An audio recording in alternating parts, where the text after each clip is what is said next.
যেমন মসজিদে নববীতে মেম্বারে ছিলেন, খুতবা দিচ্ছিলেন, ইমাম হুসাইন আলাইহিস সালাম আসতে গিয়ে পড়ে গেলেন, ঠিক আছে পড়ে যেতে পারে, কিন্তু রাসূলুল্লাহ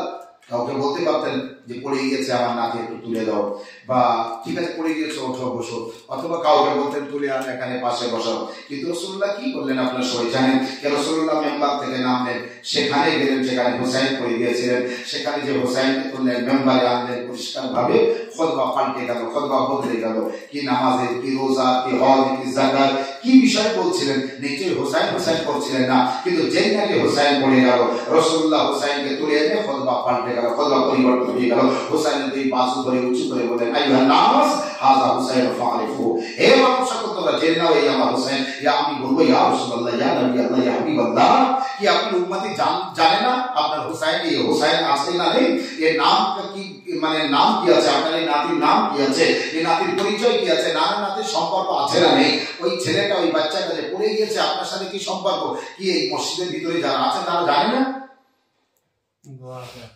অবশ্যই তারা জানে, কিন্তু রাসূলুল্লাহ বোঝাতে চেয়েছেন দেখো আমি হুসাইনের মারিফত